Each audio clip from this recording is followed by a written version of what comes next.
Telecinco acaba de encender la mecha. La bomba de relojería que llevamos años esperando está a punto de estallar. Y no es sobre Rocío Carrasco. Ya no. Es sobre él. Sobre el hombre que ha estado en la sombra, manejando los hilos durante 2 décadas. Fidel Albiac. El abogado que llegó a una familia y la destruyó pieza por pieza. Y ahora, por fin, van a hablar. Van a romper el silencio sobre lo que realmente pasó. Y créeme, lo que vas a escuchar te va a revolver el estómago. Cuando Amador Moedano se siente en ese plató, no vas a hablar de su sobrina. Van a hablar del hombre que convirtió a su sobrina en lo que es hoy. Van a hablar del tipo que arrastró a Rocío Jurado moribunda a un escenario para cobrar una herencia limpia de deudas. Va a hablar del manipulador que separó a una madre de sus hijos. Y va a hacerlo con nombres, apellidos y fechas, porque Amador ya no tiene nada que perder. Estuvo al borde de la muerte hace unos meses. Y cuando miras a la muerte a los ojos, se te quitan todos los miedos, especialmente el miedo a un abogado que amenaza con demandar pero nunca lo hace. Porque esa es la gran verdad que nadie ha querido decir en televisión hasta ahora. Fidel Albiac lleva años amenazando a medios, a colaboradores, a familiares. Pero cuando llega el momento de presentar una demanda de verdad, cuando toca ir a un juzgado y poner las cartas sobre la mesa, desaparece, porque sabe que en un juicio tendría que demostrar cosas, tendría que explicar dónde está el dinero, tendría que justificar decisiones, y eso no le conviene mucho más el silencio, le conviene que todo el mundo hable de Rocío Carrasco mientras él se esconde detrás. Pero ese juego se acabó. Telecinco ha decidido que es hora de cambiar el foco, y no es casualidad, no es un capricho de los productores, es estrategia pura y dura. Llevan meses dando vueltas al mismo tema. Rocío Carrasco esto, Rocío Carrasco lo otro, los documentales, las lágrimas, los testimonios.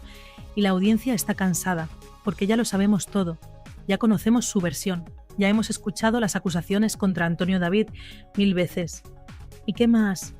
¿Dónde está la novedad? No la hay. La historia da vueltas sobre sí misma como un perro persiguiendo su propia cola. Por eso necesitan sangre fresca, necesitan un nuevo villano, o mejor dicho, necesitan sacar a la luz al villano que siempre estuvo ahí, pero al que nadie se atrevía a tocar. Fidel Albiac es el as en la manga que Telecinco lleva guardando desde hace tiempo. Y ahora van a jugarlo, porque saben que si consiguen que la familia hable, si logran que Amador cuente lo que sabe, pueden generar algo mucho más grande. Pueden conseguir que Rocío Flores rompa su silencio. Y ese es el verdadero premio gordo. Rocío Flores sentada en un plató, contando lo que vivió en esa casa, lo que vio, lo que sufrió. Eso es audiencia garantizada. Eso es lo que hace que Telecinco se frote las manos, pero para llegar ahí, primero tienen que preparar el terreno. Tienen que empezar a hablar de Fidel, tienen que quitarle esa aureola de personaje intocable, tienen que convertirlo en lo que realmente es, un tipo con muchas preguntas sin respuesta. La entrevista de Amador Moedano del viernes pasado fue solo el aperitivo. Una entrevista breve, casi telegráfica, donde se tocaron 3 temas: Rocío Flores, Antonio David y los Moedano. Pero entre líneas, para quien sabe leer, había un mensaje muy claro. Fidel Albiac está en el punto de mira. Y la semana que viene va a empezar el verdadero espectáculo, porque Amador ha avisado que va a contar cosas que nunca ha contado, cosas que tiene documentadas. Y créeme, después de escuchar esa entrevista, yo me he quedado con la sensación de que esto va a ser brutal. Hablemos de Rocío Flores, la sobrina de Amador, la chica que pasó años viviendo un infierno en la casa de Valdelaguna con su madre y con Fidel. Amador lo dejó muy claro, su sobrina ha tenido una depresión de caballo. Cada vez que alguien le menciona ese tema, se pone a llorar como una Magdalena. No puede ni hablar de ello. ¿Y sabes por qué? Porque lo que vivió allí fue tan traumático, tan demoledor, que ni siquiera con el paso del tiempo ha conseguido procesarlo. Esa chica entró en esa casa siendo una niña y salió siendo otra persona. Una persona rota, asustada, con heridas emocionales que tardarán años en cicatrizar. Y todo el mundo lo sabe. Todo el mundo en televisión sabe que Rocío Flores tiene una historia que contar. Una historia que haría temblar los cimientos de todo lo que Rocío Carrasco ha vendido en sus documentales. Pero la chica no está preparada. No puede. Cada vez que le preguntan, se cierra, se bloquea. Porque hablar de eso significa revivir el trauma. Significa volver a ese lugar oscuro del que tanto le costó salir. Por eso, cuando Santi Acosta el viernes pasado intentó que comentara la entrevista de su tío, Rocío Flores fue lista, cortó por lo sano. Dijo que ya había hablado con Amador en privado y que no iba a decir nada más en público.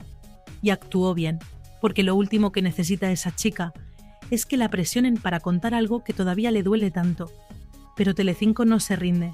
Saben que si consiguen crear el ambiente adecuado, si logran que primero hablen otros, Rocío Flores acabará dando el paso.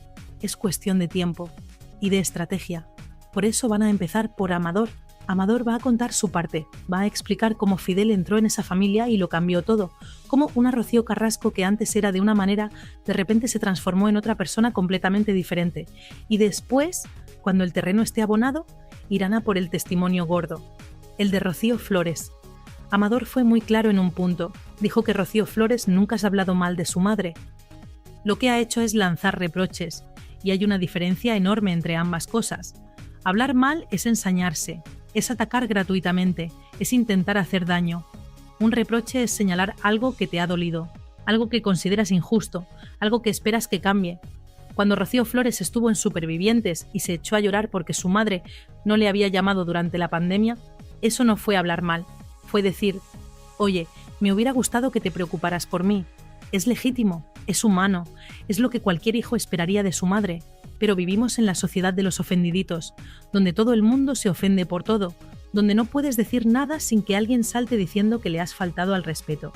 Y esa mentalidad es tóxica, es absurda, porque llegará un momento en que no podremos comunicarnos, en que tendremos que hablar con señas para no ofender a nadie. Y eso es ridículo. Antonio David Flores. Ahí está otro tema que Amador aclaró y que mucha gente no quiere escuchar. Resulta que la gran mentira de que Antonio David impedía que Rocío viera a sus hijos es exactamente eso, una mentira. Amador lo confirmó. Antonio David se ha esforzado muchísimo para que Rocío y David pudieran retomar la relación con su madre. Ha facilitado contactos, ha intentado tender puentes, ha hecho todo lo posible para que esos niños no perdieran a su madre. Pero Rocío Carrasco no quiere, y no quiere porque Fidel no quiere. Porque mientras Anabel Dueñas esté viviendo en esa casa, mientras haya testigos de lo que allí pasa, ellos no pueden permitir que los niños vuelvan. ¿Por qué? ¿Qué pasa en esa casa que no puede ver nadie? ¿Qué secretos se esconden entre esas paredes? Porque si todo fuera tan idílico como venden, si todo fuera tan maravilloso, no habría problema en que los hijos volvieran, no habría problema en que la familia visitara, no habría problema en abrir las puertas.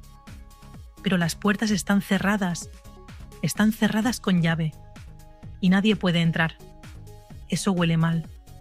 Eso huele muy mal. Amador también desmontó otra gran mentira, la del contubernio entre los Mohedano y los Flores. Esa teoría conspiratoria que vendió Rocío Carrasco de que todos se juntaban después de cenar para hacer llamadas grupales y organizarse para hacerle la vida imposible. Mentira. Rotunda mentira. Rocío Flores estuvo años sin tener relación con la familia materna, desde que murió Rocío Jurado hasta que cumplió 18 años, 4 años después de irse a vivir con su padre, o sea, prácticamente una década sin contacto. ¿Y cómo iban a organizarse para conspirar contra Rocío Carrasco si ni siquiera se hablaban? Rocío Carrasco les prohibió a los Mohedano llamar a su casa, les prohibió hablar con sus sobrinos, los aisló completamente. Y el aislamiento, que quede claro, es una de las técnicas de manipulación psicológica más violentas que existen. Cuando aíslas a alguien de su familia, de sus amigos, de su red de apoyo, esa persona queda completamente vulnerable, completamente dependiente de ti. Y eso es lo que pasó con esos niños. Los aislaron, los cortaron de su familia materna, y cuando quisieron retomar el contacto, tuvieron que esperar a ser mayores de edad, a que nadie pudiera impedírselo. Y aquí viene lo importante. Cuando Rocío Flores cumplió 18 años y decidió volver a hablar con los Mohedano, ¿quién facilitó ese contacto? Antonio David, el supuesto maltratador, el supuesto manipulador, el hombre al que acusan de separar a los niños de su madre. Fue él quien dijo: ve con tu familia materna, reconstruye esos lazos, porque él entendía que esos niños necesitaban a su familia completa, no solo la paterna, también la materna, y actuó en consecuencia. Pero claro, esa versión no vende. esa versión no encaja con el relato que se ha construido, porque si Antonio David es el bueno, si Antonio David es quien ha facilitado las cosas, entonces todo el castillo de naipes se derrumba. Y hay demasiados intereses para que eso pase, demasiada gente se ha mojado, demasiados han apostado por una versión, y reconocer que estaban equivocados sería demasiado doloroso, demasiado humillante. Imagina ser Carlota Corredera. Imagina haberte tirado años defendiendo una versión, llorando en directo, poniendo la mano en el fuego por Rocío Carrasco, y que de repente resulte que todo era mentira, que Antonio David decía la verdad, que la familia tenía razón. ¿Cómo lo gestionas? ¿Cómo miras a la cámara y dices «¿Me equivoqué?» No puedes, es imposible, por eso seguirán defendiendo lo indefendible, por eso seguirán atacando a quien haga falta, porque admitir el error sería admitir que has destrozado la vida de personas inocentes, y eso no se puede vivir con ello. María Patiño, otro tanto. Jorge Javier Vázquez, lo mismo. Todos metidos en el mismo barco, todos comprometidos con una narrativa. Y cuando esa narrativa empieza a hacer aguas, cuando empiezan a aparecer grietas, la única opción es taparlas como sea, gritar más fuerte, atacar más duro, descalificar a quien se atreva a cuestionar. Porque si dejas que entre la duda, si permites que la gente piense por sí misma, todo se desmorona. Y ahora viene lo gordo, lo que Amador va a contar la semana que viene, la historia de Rocío Siempre, el especial de Televisión Española donde Rocío Jurado hizo su última actuación, una mujer con el cáncer de páncreas en fase terminal, con dolores insoportables, delgadísima, muriendo, y la arrastraron a un escenario. Literalmente la arrastraron. ¿Quiénes? Fidel Albiac y Rocío Carrasco. ¿Por qué? Por dinero, por la herencia. Aquí está el kit de la cuestión. Rocío Jurado se estaba muriendo en el hospital de Houston, un hospital carísimo. Los tratamientos, las operaciones, los cuidados, todo sumaba una fortuna. Y Fidel y Rocío sabían que cuando ella muriera, ellos iban a heredar. Eran los herederos universales, pero si heredaban con deudas, la herencia se reducía. Así que necesitaban que Rocío Jurado dejara todos los gastos del hospital pagados antes de morir. Y para eso necesitaban que actuara una última vez, que cobrara un último caché, que dejara todo saldado para que ellos pudieran quedarse la herencia limpia. ¿Y Amador? Amador era el representante de Rocío Jurado. Él se encargaba de sus actuaciones, él cobraba un porcentaje, pero sobre todo él protegía a su hermana. Y si Amador se enteraba de que estaban organizando esa actuación, iba a decir que ni de coña, que su hermana no estaba en condiciones, que era una barbaridad, que se estaba muriendo y lo último que necesitaba era un escenario. Así que Fidel y Rocío hicieron lo que mejor saben hacer, saltarse a Amador, ir a sus espaldas, hablar directamente con gente de Televisión Española, presionar a Rocío Jurado, convencerla de que tenía que hacerlo. Seguramente le vendieron el cuento de que era por los nietos, de que Rocío y David necesitaban ese dinero, de que no podía dejarlos sin nada. Y la pobre mujer, enferma, débil, confundida, accedió. Cuando Amador se enteró, fue a hablar con su hermana. Le dijo que aquello era una locura, que no iba a ir a la gala porque no podía ver cómo la explotaban. Y Rocío Jurado, la mujer más grande que ha dado este país, se puso de rodillas. Se puso de rodillas delante de su hermano y le suplicó que fuera. Le dijo que si él no iba, ella no salía al escenario. Y Amador cedió, porque no podía ver a su hermana así, porque ya estaba todo montado, porque no quería que sus últimos días fueran un conflicto. Pero eso no quita que lo que Fidel y Rocío hicieron sea una canallada, una barbaridad, una falta de respeto absoluta. Arrastrar a una mujer moribunda a un escenario para que tú puedas heredar sin deudas es de ser un desalmado, un sinvergüenza, un psicópata. No hay otra palabra. Y eso es lo que Amador va a contar con pelos y señales, con fechas, con nombres, con todo. Y después viene el tema del museo, el centro de interpretación de Rocío Jurado en Chipiona. Otra historia turbia, otra serie de movidas raras. Amador montó ese museo, se dejó la piel. Trabajó gratis porque era el último deseo de su hermana. Rocío Jurado, antes de morir, le pidió que hiciera realidad ese proyecto. Y él lo hizo, sin cobrar, por amor, por respeto a la memoria de su hermana. Pero cuando todo estuvo montado, cuando todo estaba listo, lo echaron. Lo echaron con una patada. En Sálvame dijeron que organizaba fiestas allí, que no hacía bien su trabajo, difamación pura y dura. Y todo para no tenerle que pagar, porque aunque él no quería cobrar, Fidel y Rocío pensaron: Si lo echamos antes de que esto se abra oficialmente, nos lo quedamos todo y no le debemos nada. Y lo curioso es que, en 2015, cuando echaron a Amador, Rocío Carrasco llamó en directo a Sálvame para defenderlo, para decir que su tío había hecho un trabajo impecable, que se había dejado la piel, que todo estaba perfecto. Pero claro, eso fue en 2015, antes de los documentales, antes de que le diera por contar su versión, cuando todavía no se hablaba con Sálvame, cuando todavía tenía a toda la familia demandada. Pero después todo cambió, después Rocío Carrasco y Sálvame se hicieron íntimos. Y entonces la versión cambió. Entonces Amador pasó de ser el tío que se dejó la piel a ser el villano que intentó aprovecharse. La narrativa se adapta según conviene, la verdad es lo de menos. Y luego está el tema de las deudas, porque resulta que Fidel y Rocío no podían firmar el contrato con el Ayuntamiento de Chipiona. ¿Por qué? Porque debían dinero, mucho dinero, a Hacienda, a la Seguridad Social, a otros ayuntamientos, y la Ley de Contratación de la Administración Pública lo prohíbe. Si tienes deudas con organismos públicos, no puedes firmar contratos con ayuntamientos. Es así de simple. Por eso tardaron tanto en abrir el museo, por eso pusieron tantas pegas. No era por el dinero que pedían. Bueno, también, pedían 30.000 euros y el 20% de las entradas. Una barbaridad. Pero sobre todo era porque necesitaban saldar esas deudas primero. Y para saldar esas deudas hicieron los documentales. Rocío, contar la mentira para pagar Hacienda, así de claro. Y hubo una cláusula oculta, una cláusula que no se ha hecho pública, pero que todo el mundo conoce. Rocío Carrasco firmó el contrato con el Ayuntamiento de Chipiona con una condición. Mi familia no pisa el museo. No los quiero en los actos, no los quiero en los homenajes. Nada. Y el alcalde, Luis Mario Aparcero, aceptó. Porque quería su museo, porque quería el rédito político, porque le daba igual sacrificar a la familia de Rocío Jurado. Y por eso, hace un mes vimos esas imágenes patéticas del alcalde él solito delante de la rotonda donde está la estatua de Rocío Jurado, homenajeándola. Él solo, como si fuera su hijo, sin familia, sin amigos, sin nadie. Un esperpento, una cosa digna de llorar, porque eso no es homenajear a nadie. Eso es el ridículo hecho persona. Pedro Carrasco, el padre de Rocío Carrasco, dijo una frase que se ha hecho famosa. María Teresa Campos le preguntó por Fidel Albiac en una entrevista, y él contestó: yo sé tanto que sé hasta callarme. Esa frase es demoledora, porque viene a decir: sé cosas que si las contara se armaría la mundial, pero no las voy a contar, me las voy a llevar a la tumba. Y se las llevó.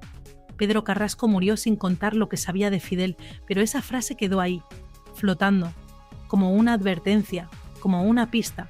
Y ahora los colaboradores de Telecinco están recuperando esa frase, la están poniendo en valor, están diciendo: si Pedro Carrasco dijo eso, algo gordo sabía, y ese algo gordo es lo que Amador va a empezar a contar. Porque Amador también sabe, Amador ha visto, Amador ha estado ahí desde el principio, desde que Fidel apareció en escena y todo empezó a torcerse. Ángela Portero y José Antonio León ya lo dejaron claro al final del programa.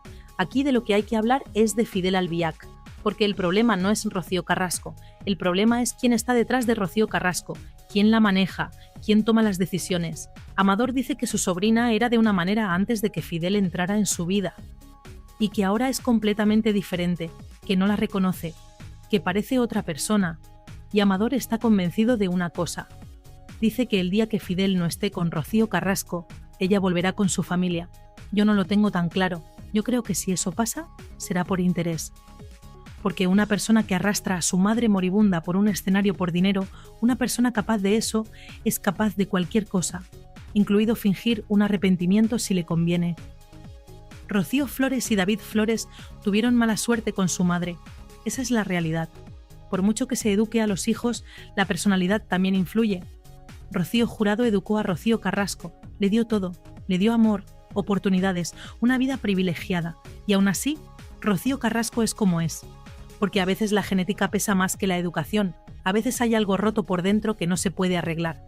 Telecinco tiene un plan muy claro. Quieren que la familia empiece a hablar de Fidel, quieren crear un ambiente donde Rocío Flores se sienta respaldada, donde vea que no está sola, donde entienda que si ella habla, la van a creer. Porque Telecinco sabe que si Rocío Flores se sienta una noche y cuenta lo que vivió con Fidel Albiac, revientan la audiencia. Y para llegar ahí están preparando el terreno. Primero Amador, después quizá Raquel Mosquera, la viuda de Pedro Carrasco, después otros familiares. ir poco a poco, ir soltando información, ir creando una narrativa donde Fidel sea el villano. Y cuando el momento esté maduro, cuando la presión sea insostenible, Rocío Flores dará el paso. Porque ella tiene la bomba. Ella sabe lo que pasó. Ella vivió allí. Ella vio cosas que nadie más ha visto. Y cuando hable, cuando cuente su verdad, todo lo que Rocío Carrasco ha construido se va a desmoronar. Todo. Los documentales, las lágrimas, las acusaciones, todo. Porque la versión de una hija que vivió el infierno pesa más que la versión de una madre que ha mentido sistemáticamente. Y Fidel lo sabe. Fidel sabe que su mayor amenaza no es Antonio David, no son los Mohedano, es Rocío Flores. Por eso la aisló, por eso la separó de su madre, por eso hizo todo lo posible para que esa chica no pudiera hablar, porque mientras estuviera en esa casa, bajo su control, podía gestionarla, pero en cuanto salió, en cuanto se fue a vivir con su padre, perdió el control. Y desde entonces vive con el miedo de que algún día ella hable. Y ese día está cada vez más cerca. Telecinco lo sabe, la audiencia lo sabe, Rocío Flores lo sabe. Y Fidel también lo sabe. Por eso lleva semanas en silencio, por eso no da la cara, por eso se esconde, porque sabe que el momento de rendir cuentas ha llegado. Y no hay abogado, ni amenaza, ni demanda que pueda pararlo. La semana que viene, cuando Amador se siente en ese plató, va a empezar el fin de Fidel Albiac, va a empezar a desmoronarse la mentira, va a empezar a salir la verdad. Y créeme, va a ser brutal, va a ser incómodo, va a generar polémica, pero sobre todo va a ser necesario, porque han pasado 20 años de manipulación, de mentiras, de familias rotas, y ya es hora de que alguien ponga las cosas en su sitio. Fidel Albiac entró en esa familia y la destruyó. Separó a una madre de sus hijos, aisló a Rocío Carrasco de toda su familia materna, arrastró a Rocío Jurado moribunda a un escenario por dinero, expulsó a Amador del museo que él mismo había montado y todo este tiempo se ha ido de rositas, nadie le ha tocado, nadie se ha atrevido, por miedo, por comodidad, por lo que sea. Pero ese tiempo se acabó, la historia está a punto de cambiar y cuando cambie, cuando la verdad salga a la luz, muchos van a tener que dar explicaciones, muchos van a tener que mirar hacia otro lado avergonzados, porque han participado en esta farsa, han contribuido a esta mentira, y eso no se olvida. Rocío Jurado se merece que se cuente la verdad, se merece que se sepa cómo la trataron en sus últimos días. Pedro Carrasco se merece que se entienda por qué dijo aquella frase.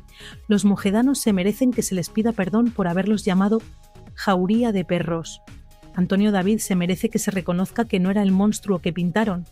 Y sobre todo, Rocío Flores y David Flores se merecen que alguien les diga: teníais razón, lo que vivisteis era real, no era invención vuestra, no estabais locos, y sentimos no haberos creído antes.